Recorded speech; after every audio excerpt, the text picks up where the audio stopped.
Okay, so this is an intro to equations.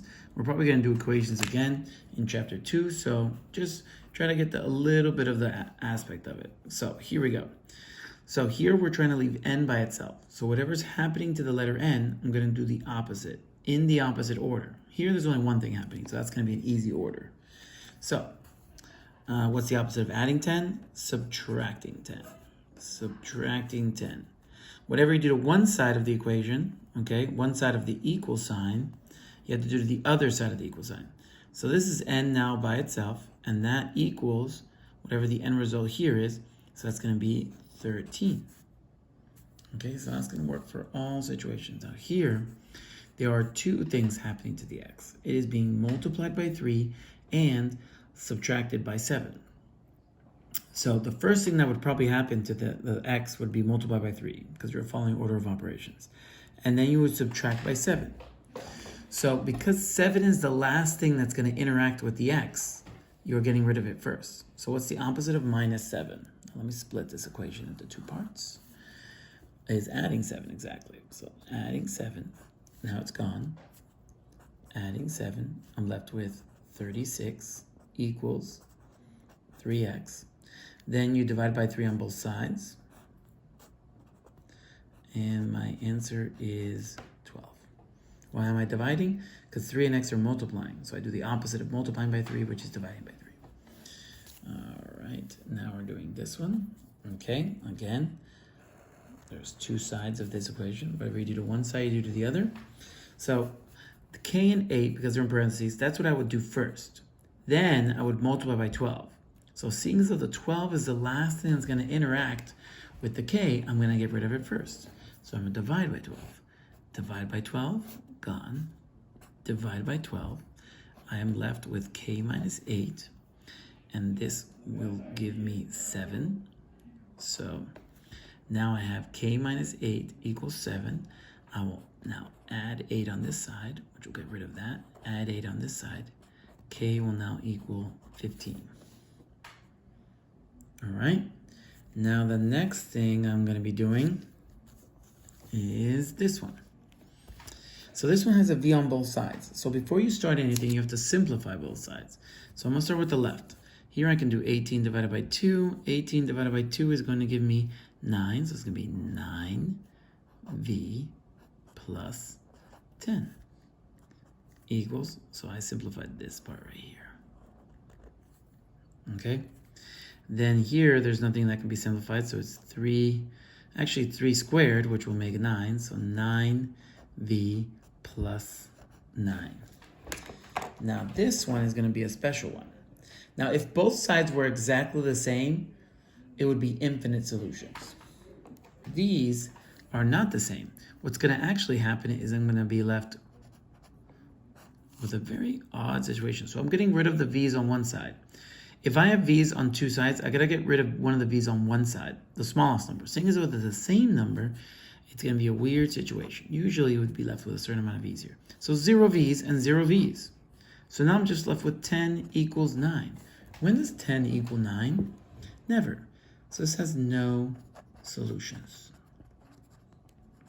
No real number solutions. Okay, it's a weird one.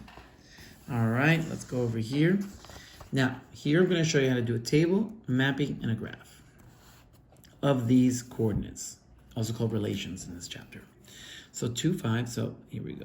So I'm going to make a little table here, x and y. So I have 2, 5, negative 2, 3, 5, negative 2, and negative 1, negative 2. And there we go. That is a table. For mapping, I'm going to add another coordinate here. It's going to add 2. Actually, let's do... Oh, no, it's good. It looked good. Never mind. I'm sorry. It's fine the way it was. Okay, so mapping. I'm going to map these coordinates. So first, I need all the domains. So all the x's over here. So 2, negative 2, 5, and negative 1. If any of those would have repeated, I would have left them as one number. It's going to happen in the range, so you're going to wonder why there's less numbers. So 5, 3, negative 2 happens twice, so I'm going to leave it there. So now the way you do mapping is 2, 5, -2, 3, 5, -2, and 1, -1, -2. Okay? Now graphs, we're going to plot these numbers down. So it's going to be 2, 5, so 1, 2, 1, 2, 3, 4, 5, so 2, 5, -2, 3, -2, 3, 5, -2, 2, 3, 4, 5, and -2 would be right here. -1, -2. Remember, the first number controls the x, which is this one, and the second number controls the y. Okay? And those are our points. All right, next, we'll be talking about this over here. So, the x in every formula is going to be the dependent variable. So this would be the dependent variable. And the independent variable, actually this would be the independent variable, and this here is the dependent variable. The distance you travel on your bike ride depends on how long you've been there. You've been on the bike. So with this, I want you to be able to look at this information with no numbers or anything and tell me a story for every single section. Okay?